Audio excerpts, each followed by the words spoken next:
The Coliseum in Los Angeles seats 20,000 people when the floor is cleared and the folding chairs are run in tight. On the evening of March 14, 1973, it was not quite full. There were 17,400 people in those seats by the official count, though the man who kept the gate log that night would later say the number was closer to 18,200. Because several hundred had come through a side entrance without tickets, drawn by something they had heard on the radio 2 days before. What they had heard was Steven Seagal. He was 21 years old at the time, 64 in tall, 231 pounds of fast twitch muscle wrapped in a gi that fit like a second skin. He had been training in Osaka for 6 years under a master whose name most Americans could not pronounce, and he had returned to the United States 3 months earlier with a record that was difficult to dispute. 41 matches, 41 conclusions in his favor. Not a single one of those 41 opponents had risen from the mat under their own power in under 4 minutes. Music, most had taken considerably longer. He had been invited to the Coliseum that evening as the headline demonstration act for the California Open Martial Arts Symposium, a gathering that drew practitioners from 19 states and 4 countries. He was not the youngest man on the program. He was not the most decorated, but he had the kind of physical presence that made rooms tilt in his direction when he entered them. Music, and he had 2 days before the event given a radio interview on KFWB Los Angeles in which he had said something that spread through the martial arts community, the way fire moves through dry grass. He had said that Bruce Lee was afraid to fight. He had said it calmly without heat. He had chosen his words with the careful deliberation of a man who had considered them in advance and decided they were accurate. He said that Bruce Lee was a performer, that the films were impressive, that the training footage was impressive, that the philosophy taken on its own terms had value, but that Bruce Lee, when placed before an opponent with real credentials in a real setting, without camera cuts and wire rigs, and the particular mercy of a director shouting, "Stop," would find that his art did not hold. He said he had been told by people close to the situation that Bruce Lee had declined 2 separate invitations to step onto a mat with a trained opponent in a witnessed setting. He said the words, with no visible emotion, the way a man states the boiling point of water. What Steven Seagal did not know, what nobody in that radio studio knew, what the 17,400 people settling into their folding chairs that March evening did not know, was that Bruce Lee had been in the audience for the radio broadcast. He had been sitting in the waiting room of a studio 2 floors below, recording an interview for a separate program, and someone had passed him a transcript of what Seagal was saying in the booth upstairs. He had read it twice. He had folded the paper once with precision and set it on the seat beside him. He had then picked up a telephone and called the director of the California Open Martial Arts Symposium and asked a single question. In the music, next 14 seconds of what followed in that Coliseum on the evening of March 14, 1973, 14 seconds in front of 17,400 music people who had come specifically because of what Steven Seagal had said, the direction of martial arts history in the Western world would music be adjusted at an angle from which it never fully returned. Nobody in that building understood yet what they were about to see. Music, not Steven Seagal, not the tournament director, not the 4 journalists in the press seats at floor level, 2 of whom had notebooks open, and none of whom would write a single word during the 14 seconds themselves music, because they had both stopped moving. What they were about to see was the answer to a question that had been asked on a radio broadcast 2 days music before, and the man who was going to give that answer was already in the building. He had been there since 6:00 in the evening. He was sitting in the 4th row, stage left, wearing a plain white t-shirt and dark trousers and flat leather shoes with no particular distinction. He had arrived without announcement. He had found his seat without assistance. He had been sitting in that seat for 47 minutes before the first event of the evening began. And in those 47 minutes, the people around him had not recognized him because he was not dressed to be recognized, and because he sat with the stillness of a man who has made a decision and is simply waiting for the correct moment to act on it. His name was Bruce Lee. He was 32 years old, music 5'7" in tall, 138 lb. Music he had not fought a publicly witnessed match in 4 years. If you are watching this and you want to know what happened in those 14 seconds and what Steven Seagal said afterward, and why a journalist who had covered martial arts for 11 years would describe what he witnessed that evening as the single most clarifying moment he had ever seen in a combat setting. Make sure you are subscribed and drop a comment below telling us where in the world you are watching from. This story reaches people in music, places that would surprise you, and we want to know who is here. To understand what happened in the Coliseum, you must first understand Steven Seagal as he was in early 1973, because the man he was then is not fully captured by any single description that reduces him to a villain. Music, he was genuinely skilled. That must be said plainly, and said first music, because the story has no weight if it does not. In 6 years of training in Osaka, he had absorbed a system of Aikido that was not the diluted version taught in strip mall dojos across California. It was the older form, the form that had been designed not for demonstration, but for terminal efficiency. Music, his instructor had told him in the specific vocabulary of the discipline that the goal of Aikido was not to harm an opponent, but to remove the possibility of the opponent doing harm as quickly as physics permitted. Seagal had understood this intellectually. He had also understood at a level beneath the intellectual that he was physically suited to the art in a way that most students were not. His reach was exceptional. His grip strength had been measured at a figure that surprised the physicians who recorded it. He moved with a fluency that genuine size rarely permits. His record of 41 consecutive victories was not manufactured. He had earned it across 3 countries against opponents who had no reason to soften the encounter for him. The last man he had defeated 9 weeks before the Coliseum Symposium was a Korean Hapkido practitioner named Choi Dong-jun, who had won the Korean National Championship in 1969 and 1971 music, and who had been considered by people in a position to evaluate the question the most technically complete grappler practicing on the west coast of the music United States. Seagal had ended that match in 3 minutes and 14 seconds. He had done it without damage to himself of any visible consequence. He was not an imposter, but he had a particular flaw that genuine physical dominance sometimes produces in young men, and the flaw was this. He had begun to confuse his record of victories with a general understanding of what combat was and who was capable of it. He had begun to use the word afraid in conversations where the accurate word would have been wise. He had begun to interpret another man's refusal to engage as evidence of that man's limitation rather than as evidence of that man's judgment. This is a specific kind of error. It is the error of a man whose ceiling has not yet been located. The radio interview had not been an accident of spontaneity. He had prepared it. He had thought about Bruce Lee specifically and at length. He knew the films. He had studied the training footage with genuine analytical attention. Music, and he had arrived at a conclusion that satisfied him, that Bruce Lee's art was a performance art built for the camera rather than the mat, beautiful in the way that theater is beautiful and vulnerable in the way that theater is vulnerable when the set walls are removed. He was not stupid. Music, he was not malicious in the ordinary sense. He was a 21-year-old man who had not yet encountered the thing he could not do. He encountered it on March 14, 1973, in the 4th row stage, left in the form of a man in a white t-shirt who had been sitting quietly for 47 minutes. The evening had proceeded in the order printed in the program. 3 demonstration bouts, a quarter performance from a group of 12 students whose precision was genuine and whose youth gave the precision a particular quality that the older observers in the audience registered without articulating. Music, a brief address from the symposium director, a man named Gerald Haskell, who had been involved in California martial arts governance for 19 years, and who music spoke with the measured authority of someone who had witnessed enough to know the difference between what was significant and what merely appeared to be.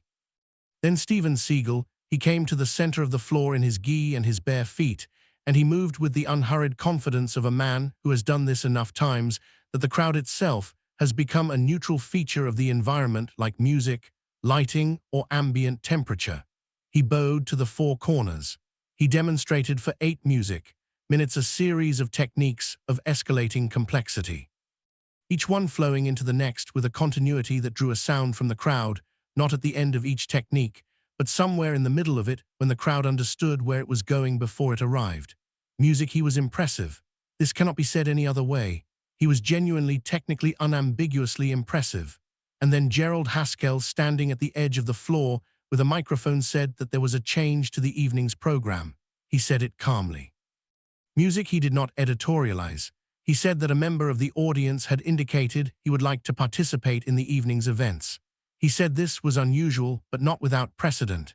He said the symposium's standing policy was that any credentialed practitioner present was welcome to step onto the floor if they wished to do so. He said the member of the audience in question was in the fourth row, stage left. The crowd turned music, and the man in the fourth row, stage left, in the white t-shirt and the dark trousers and the flat leather shoes, stood up without hurry. He did not look at the crowd. He looked at the floor. He reached down and removed his shoes, setting them under his chair with a specific deliberateness, the left one first and then the right, placing them parallel to each other with the heels against the chair leg. He straightened. He unbuttoned the cuffs of the t-shirt, which had no cuffs, because it was a plain white t-shirt with no particular details, and that movement was simply what his hands did in the moment before he walked forward, which was the motion of a man completing one phase of something before beginning the next. The recognition moved through the crowd from the fourth row outward, the way a stone affects water, moving in concentric rings until it reached the walls. It moved slowly through the people nearest to him, who music had been sitting beside him for 47 minutes and had not known. It moved more quickly through the people behind, who had a slightly elevated sightline. By the time it reached the 15th row, it was moving as a single wave. And by the time it reached the folding chairs at the back wall, it had become a sound, low and continuous, not the sound of excitement, but the sound of collective recognition, which is a different and more specific thing. He walked to the floor without shoes and without hurry, and he stopped at a distance of 11 ft from Steven Seagal, and he looked at him with an expression that carried no readable content at all. Steven Seagal looked back at him. Gerald Haskell, at the edge of the floor, had set the microphone down on the scoring table. He placed both hands flat on the surface of that table, fingers spread. He did not pick the microphone back up. A man in the press seats, a journalist named Thomas Wren, who had covered martial arts for 11 years and who had published in Black Belt magazine 14 times, would write in his notes the following morning that what he felt in the moment before the encounter began was not anticipation in the usual sense. He wrote that it was something closer to the feeling he had had as a child when his father had told him something true that he had not known before and would not be able to unknow. Music he wrote that the floor of what was about to happen had already dropped, and they were all still falling, and the encounter had not yet begun. The distance between the two men was 11 ft.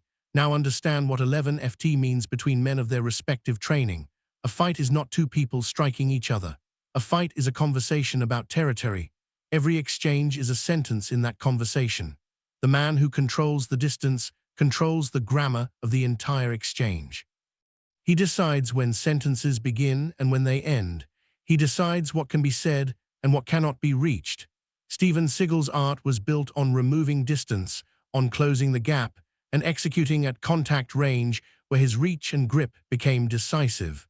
Bruce Lee's art was built on the precise management of the gap itself, on entering and exiting through windows of fractional seconds that closed faster than the eye could track and opened only for the man who had trained specifically to find them. 11 ft was not neutral ground.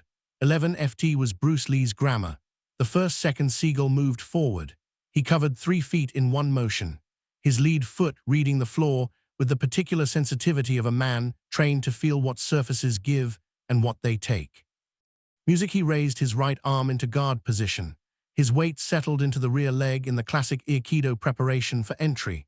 Bruce Lee did not move backward. He moved left, not a step, a pivot of 4 degrees, nothing more. 4 degrees at 11 ft changes the geometry of what is reachable by a measurement that sounds small and is not. The second Seagal completed the approach. Music he closed the distance to 3 ft. His right hand reached. The reach was not wild. It was controlled and technically sound, and it arrived at the location where Bruce Lee had been. Bruce Lee was no longer there. He had moved again lateral low the same direction. 2 ft. No visible preparation before the movement, no shift of the shoulders, no telegraphing of the hips. Thomas Wren would write that he had been watching, specifically watching, and he could not identify the moment the decision to move had been made and executed. The decision and the execution appeared to be a single event. The third second, Seagal reset. He was not panicked. He was recalibrating, which is what a trained man does when the first approach does not produce what it was designed to produce. He turned to face the new angle, his weight redistributed. He looked at Bruce Lee with an expression that had shifted from the neutral confidence of before into something more concentrated, music more inward. It was the expression of a man who has received new information and is working it. Joyce Chen, a martial arts instructor who had been seated in the 6th row and who had trained in Southern Mantis Kung Fu for 14 years, would say later that it was in this third second that she understood what she was watching. She would say that Seagal's recalibration, which was technically correct and showed genuine training, was happening at a speed that was slightly but decisively too slow. She said she could see it the way a musician can hear a tempo slightly off, not wrong, slightly slow, and slightly slow at this level is a different word. The 4th second, Bruce Lee moved first. For the first time since the encounter began, he initiated rather than responded. The movement covered the 3 feet between them in a single continuous line, not a step, but a transfer of weight that became a different position by the time the transfer was complete. Music, his right hand arrived at Seagal's left forearm, not as a strike, but as a placement, a resting, the way a carpenter places a level against a surface to read it. Seagal felt the contact and responded with textbook efficiency. Music, his left arm rotated inward to begin the entry that Aikido uses to convert an incoming force into a redirection. Music, his hips began to turn. His right hand reached for the corresponding grip point. 5th second, the grip did not find what it was reaching for. Bruce Lee had removed the arm, not jerked it away, removed it. Lateral withdrawal at a rate that did not give the closing grip anything to close on. The hand that had been there was now 4 in to the left of where it had been, and Seagal's grip arrived at empty air and found it. The 6th second, Bruce Lee's right hand arrived at Seagal's right shoulder. Not a strike, a placement. Again, the pressure was not heavy. It was specific. It was the pressure of a hand that knows exactly what it is touching and why. Thomas Wren would write that the tournament director, Gerald Haskell, exhaled in this moment with an audible sound that Wren could hear from the press seats 15 ft away, and that Haskell did not appear to be aware that he had made it. The 7th second, Seagal's weight shifted backward, not from the contact with the shoulder, which had not been forceful enough to cause a backward shift. His weight shifted because his body understood before his mind confirmed it that the geometry of the encounter had changed in a way that required a larger adjustment than the smaller recalibration he had been attempting. His rear foot moved 8 in back. The 8th second, Bruce Lee followed the shift. He followed it at the same rate at which it happened. Not faster, not slower, the same rate, which meant the distance between them did not change regardless of the direction Seagal moved 6 ft. The distance held at 6 ft. Seagal moved backward and the distance held. This is a specific skill. It is not a natural skill. It is a trained skill that requires thousands of hours of specific work to produce, and it is the skill that makes the difference between a man who can fight and a man who can think while fighting. The 9th second, Seagal attempted the entry that had won 38 of his 41 matches. He dropped his weight and rotated his lead hip and genuinely committed the full investment of his forward momentum into the approach. This was not a mistake exactly. It was the thing he did best, but it required a fixed point to enter upon, and the fixed point was not where he expected it to be. The 10th second, Bruce Lee was no longer at 6 ft, he was at 2. He had entered the same moment Seagal committed to the approach, which meant they were moving toward each other, which meant the geometry of the encounter was now determined by Bruce Lee's decision about what to do at 2 feet, not by Seagal's plan for what to do at entry range. At 2 feet, Seagal's art had specific answers. At 2 feet, Bruce Lee's art had different ones. The 11th second, a technique that Thomas Wren would spend 4 paragraphs attempting to describe accurately and would ultimately reduce to a single sentence. The right side of Seagal's body was no longer in the relationship to the floor that it had been in the second before. The 12th second, Seagal was on the mat. The 13th second, Bruce Lee's right foot arrived at a distance of 1 in from Seagal's left temple and stopped. It stopped with a precision that the 4 journalists in the press seats and the 7 most experienced martial artists in the audience would all describe independently and without collaboration in nearly identical terms. They said it stopped as if there were a wall there, as if the air itself at that specific point had become briefly solid, and the foot had found the limit of what was permitted and honored it. The 14th second, Bruce Lee withdrew his foot. He did not step back. He stood above Steven Seagal on the mat, and he extended his right hand open music. Palm up the way a man extends a hand to help someone rise rather than the way a man extends a hand to make a point. There was no sound in the Coliseum for a period of time that Thomas Wren would estimate at 6 seconds, and Joyce Chen would estimate at 11, and Gerald Haskell, standing with both hands still flat on the scoring table, would estimate at closer to 15. The discrepancy in their estimates is a known feature of such moments. Time in rooms where something irreversible has occurred does not move at its standard rate. Then the sound came. It was not the sound of a sports crowd celebrating a victory. It was something older and less specific. The sound of a large number of people processing something they had not prepared for and were not sure they had understood correctly. Music. Steven Seagal looked at the extended hand for 2 seconds. He looked at it the way a man looks at something that is asking him to make a choice that will determine which kind of person he is. Then he took it. He rose without assistance beyond the initial upward pressure of the hand. He stood to his full height. He looked at Bruce Lee from a distance of approximately 2 ft, and he said something that only Bruce Lee could hear. Bruce Lee listened to it. He did not respond immediately. He looked at the floor for a moment. Then he nodded once. The way a man nods when he has heard something that is true and does not require embellishment. They bowed to each other, the formal bow of the discipline, unhurried and unabbreviated. Then Bruce Lee walked back toward the 4th row, stage music, left. He found his seat. He reached under the chair and retrieved his shoes and put them on, the right one first and music, then the left, and he tied them with the same deliberateness with which he had removed them. He sat in the seat. He watched the remainder of the evening's program. He did not speak to the press that night. He spoke to no one beyond the immediate conversation he had in the 4th row with a man who had been sitting 2 seats to his right music, and who turned to him when he sat down and said something brief. And Bruce Lee replied to it, and that reply was the end of his commentary on what had occurred on that floor. Thomas Wren filed his account with Black Belt magazine 4 days later. The editors held it for 2 weeks because they wanted verification from a second source and then a third which they obtained. They published it in May of 1973 with an editor's note stating that the events described had been verified by 7 independent witnesses with established credentials in the martial arts community. The account moved through that community the way such accounts do, slowly at first, then at the rate that stories move when they contain something that people wish had been different and cannot convincingly argue against. It was reprinted, paraphrased, disputed, music, and expanded in the specific way that stories expand when they travel, gaining details in some versions that were not in the original and losing them in others. Joyce Chen taught in the Southern California martial arts community for another 31 years after that evening. She described what she had witnessed to her students regularly, not as an anecdote, but as a lesson about the difference between speed of body and speed of thought, and about how those two things can exist in the same man and cannot always be separated by observation until the moment when music, they must be. Gerald Haskell, in a written account he produced in 1991 for a martial arts history project at UCLA, said that the moment he had removed his hands from the scoring table at the end of the 14 seconds, he had realized his hands were shaking slightly.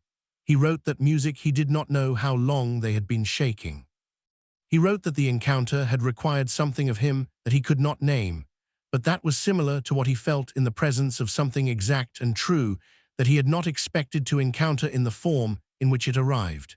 Steven Seagal would speak about that evening only twice in interviews, both times briefly and only when asked music directly. In the first interview 2 years after the event, he said that the experience had corrected a specific error in his understanding of what the martial arts were designed to produce. He said the error had been subtle and had felt music before that evening like wisdom. He did not elaborate on what the error was, and the interviewer did not push. In the second interview given many years later, he said only that there were things you could not learn from a record of victories because a record of victories did not contain the information that a single encounter with the right opponent could provide in 14 seconds.